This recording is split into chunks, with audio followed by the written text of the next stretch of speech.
My teen female, dad 46 male, loves pranks. He regularly watches those old prank videos for hours, then tries them out on everyone around him. Once I heard my mom screaming upstairs and ran to see what happened. It turned out dad poured a bucket of ice water on her while she was in the shower. Another time I walked out to my car and found it missing. I ran back into the house crying because I thought it gotten stolen. My dad was laughing so hard he was almost on the floor. He moved my car. I love dad, but sometimes it's exhausting living with him. My older sister Jessie, 24, lives out of state. A month ago, she told us she was visiting and bringing home her boyfriend, David. I don't know his age, for us to meet him. Jessie usually likes the pretty boys who wear polo shirts and are around 6 feet tall. This is important, trust me. When Dad heard about it, he was so excited he couldn't hold it in. So he ran out and bought the hottest hot sauce he could find. He showed it off to Mom and me and told us we would make a special plate for David. Of course I told my sis, but she told me not to worry about it. We were all shocked when she came home last night and David walked through the door. David is a little shorter than sis and a full head shorter than Dad. He looks like someone shaved a pit bull and forced it into a sports jacket. I'm not talking about the cute ones you see running downstairs and taking showers with their owners. He looks like someone stuck him into a blender and he won. When he went to shake hands with Dad, I could see David had wider shoulders and bigger hands, and his forearms were 2 times as big. I could also see and was staring at the scar on the back of his hands that ran up past the sleeve of his dress shirt. Dinner rolls around, and David compliments Mom on her cooking, which surprised me. I asked if he really liked it, and he said yes. Sis and I looked at each other, and we knew Dad didn't spike David's meal.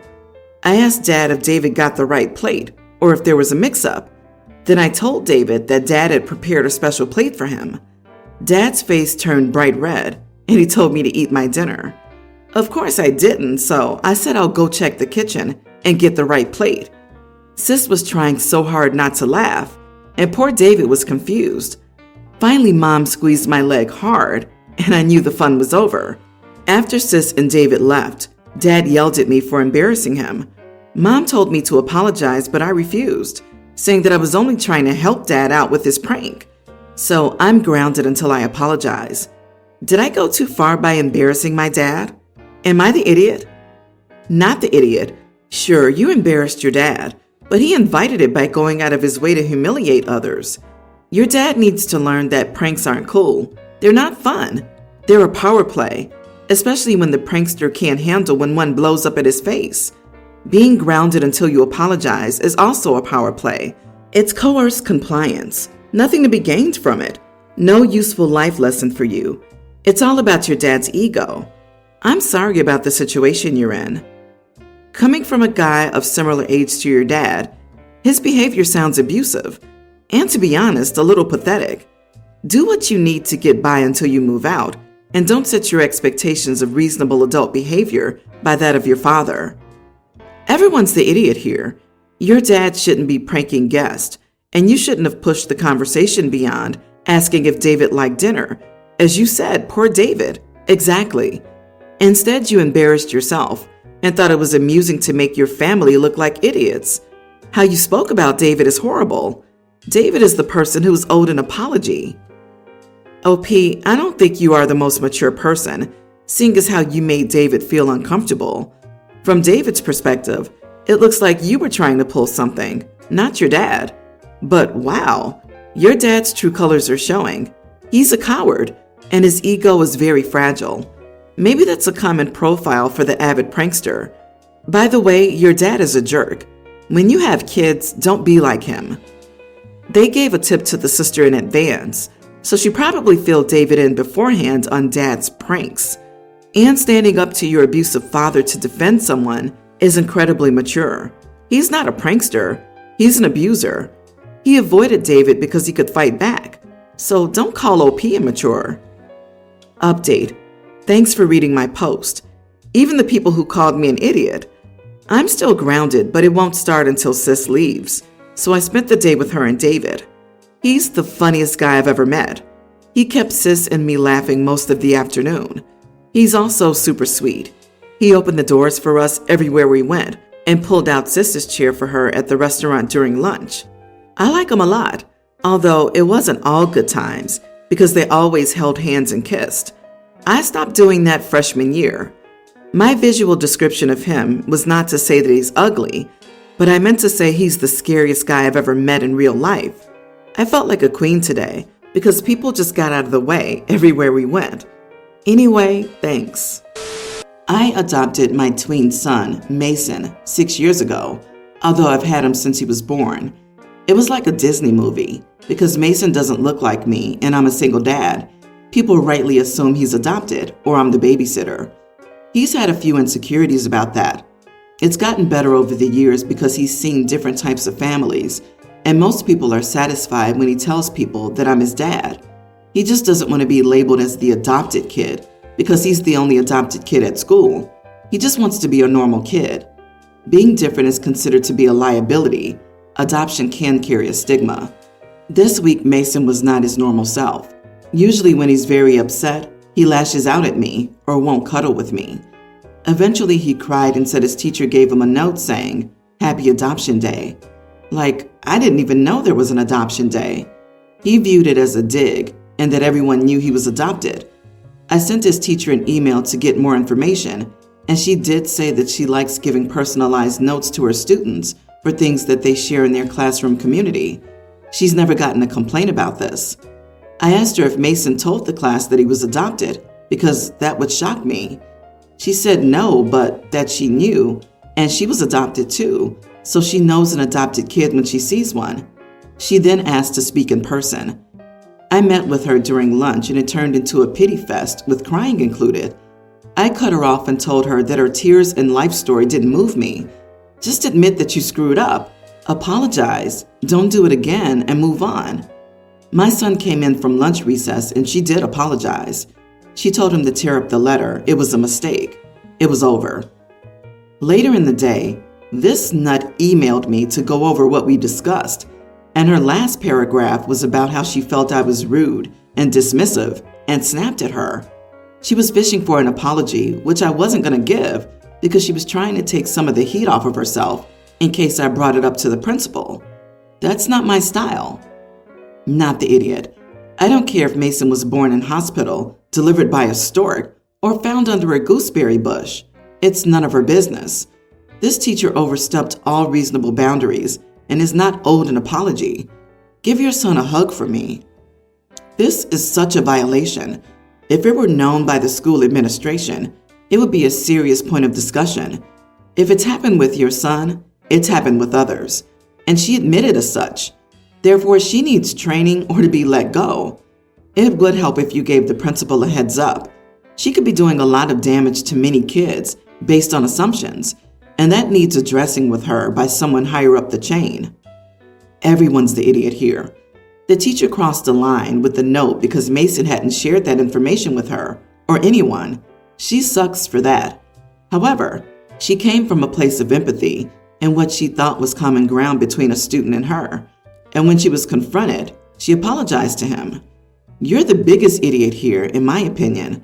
First and foremost, for naturalizing Mason's negative feelings about being an adoptee and enabling him to carry the stigma, and for not getting him the professional counseling he sorely needs to process his emotions on the matter healthily, and then for attacking his teacher for a mistake even after she apologized.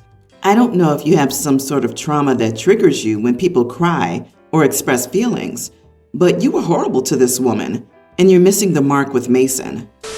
I eat the same breakfast every workday, 6 fried eggs and an orange. Yes, I know this is a lot of food for most people, but I weigh 300 pounds and need to be sure that I don't get hungry before lunch. My girlfriend is well aware of this.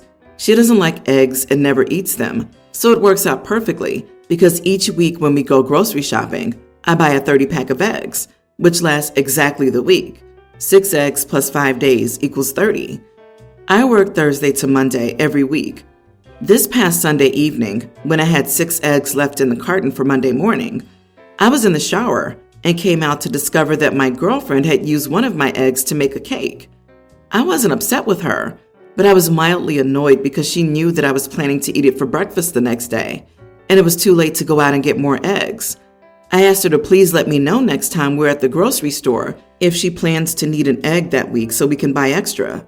She said I'm being ridiculous, that it was just one egg, and that she shouldn't have to plan everything like that.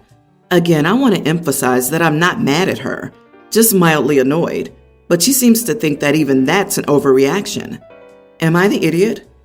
You are the idiot. She used one egg. One egg and she baked a whole cake? Your weight isn't an excuse to eat like that. Dude, sounds like you might have some underlying issue beyond missing an egg. It's one freaking egg. How could that make an appreciable difference in your day? Exactly right. He's getting all scrambled over his girlfriend poaching one of his eggs. I think he's cracked. His girlfriend is probably shell-shocked that this is an issue. Look on the sunny side, dude. You have a girlfriend who made a cake. Just come over easy next time, OP. For Pete's sake, that's a lot of eggs in a week. Your cholesterol has to be horrible. Also, being 300 pounds is an issue that needs addressing more urgently than someone using a single egg you bought. Are you a pro athlete? Or is there another reason why you're not trying to be less than 300 pounds? Maybe have 2 eggs instead of 6. The short time your body will spend being hungry until your metabolism adjusts will be outweighed by the benefits of not being 300 pounds. He reminds me of my ex. One time I was staying at his and forgot to bring my moisturizer. My face skin gets painfully dry after showering if I don't moisturize. So while he was off getting ready, I used a tiny pump of his Palmer cocoa butter moisturizer on my face so I didn't spend the whole day in dry face discomfort. The dude came back in the room, realized the bottle had moved position slightly on the dresser, and was immediately like, "Did you use my cocoa butter?" So I explained and he told me to never use it again. Otherwise, it might run out. Palmer's cocoa butter, man. The dude had a full jumbo-sized bottle, and he was so stingy he'd rather me be uncomfortable for the day than use a tiny bit. Some people are weirdly selfish and possessive. I, 59, have a son, 40, from when I was young and dumb. He has 6 kids with his wife. I have 2 kids from my marriage, a non-binary child, 24, and a daughter, 21. They both know they have an older half-brother and nieces and nephews through him, but haven't been interested in him since they were young. He lived in a developing country with his mom, so it's not like he would have been a huge part of their lives. He is a huge part of mine. His mom and I are still close friends, and I provided for him his entire life and helped her get an education. She's a government official in our home country, and my son is a doctor there. I live in Ohio with my wife and kids. Neither of my children with my wife has any desire to have kids. I don't care. I still love both of them. They sat me down this summer to tell me that they weren't planning on having children. I told them that I respected their decision and that I hoped that they have the lives they wanted. I guess that wasn't the response they were expecting. They got upset and said I hadn't cared about them since birth. I told them that I love them and I don't want them to make any choices for themselves based on what I would want them to do. They said that I don't care what they do because I already have 6 grandchildren. They said that my wife, their mom, was really hurt when they talked to her, and that I was an emotionless idiot for not caring that they won't be having kids. My wife and I travel to see my grandchildren all the time. She loves them all, and they consider her their grandmother. Our kids have not come with us since my daughter was a teen. They don't like the country I was born in. My wife and I plan to retire there. I don't know what they want from me. I respect their decisions for their lives, but both of them think I don't care since I already have grandchildren without them. Your kids sound like they want you to be upset about it. That's messed up. You love and support them and they got upset about that? How does that make you emotionless and unfeeling? Are they trying to manipulate you? Hard, not the idiot.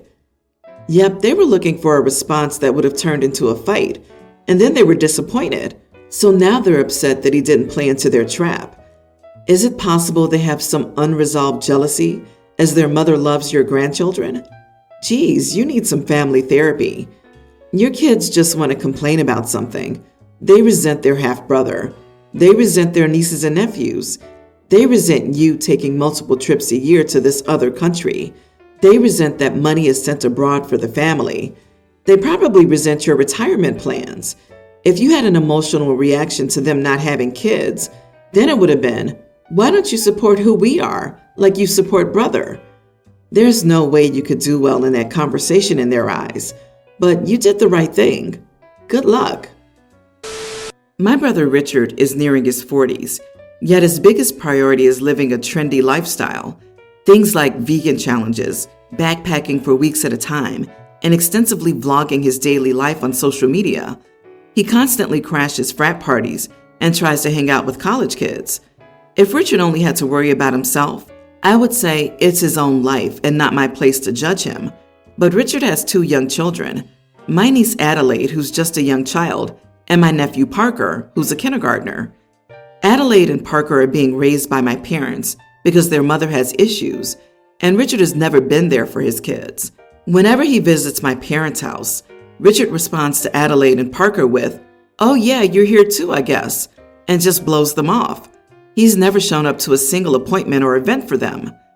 Richard tries to justify his blatant neglect by saying, "Well, I have a lot going on," as if billions of parents don't also have a lot going on and still raise their own kids. Adelaide's birthday was in October, and Richard didn't show up, didn't get Adelaide a present, and didn't even wish her happy birthday. He only called back days later and wasn't even apologetic. Richard just made an excuse that, well, I have a lot on my plate, because his friend's launching an Etsy store that sells personalized mugs. Richard knew months in advance about Parker's first day of kindergarten, ditched it to go on another backpacking trip in the Andes, then expected us to praise him because he beat some personal backpacking record. Richard ran into me at the grocery store and immediately started saying how angry he was because he went to my parents' house just as Adelaide showed our grandparents a poster she made for school. She included an animal drawing of every family member except for Richard. Richard asked where he was, and Adelaide just told him, "You're not on here," and blew him off. Richard tried to say that Adelaide and Parker don't realize how good they have it because most kids would be so proud to have a cool dad who keeps up with trendy things and is interested in what kids are doing. I was angry. I told Richard that he's not a trendy college kid. He's a deadbeat to Adelaide and Parker, and he doesn't deserve such beautiful and all-around amazing children when he's not even a dad to them. Richard insulted me, but I didn't care and just left without finishing my shopping. My parents agreed with what I told Richard because we'd been gentle too many times in the past, and it wasn't working with Richard. My parents are on the verge of disinheriting Richard because of his neglect, but several family members and mutual acquaintances of Richard and mine reached out to say that the way I publicly tore into Richard didn't accomplish anything except to be cruel, but I feel it had to be said. Am I the idiot? If I could skywrite not the idiot, I would.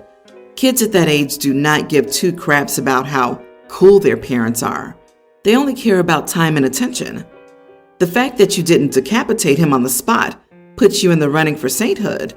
What a self-important, oblivious, narcissistic idiot. It's bad enough he ignores his kids to be a child, but then acts like he deserves a medal for it and that his kids are lucky to have him. Insufferable. Maybe the family members who are upset that you told Richard the truth would have appreciated it more if you'd done it in a trendy way. Perhaps a vlog that goes viral. Seriously, I've heard of winning a prize for basic decency, but this man wants an award for being a deadbeat in the most ostentatious way possible.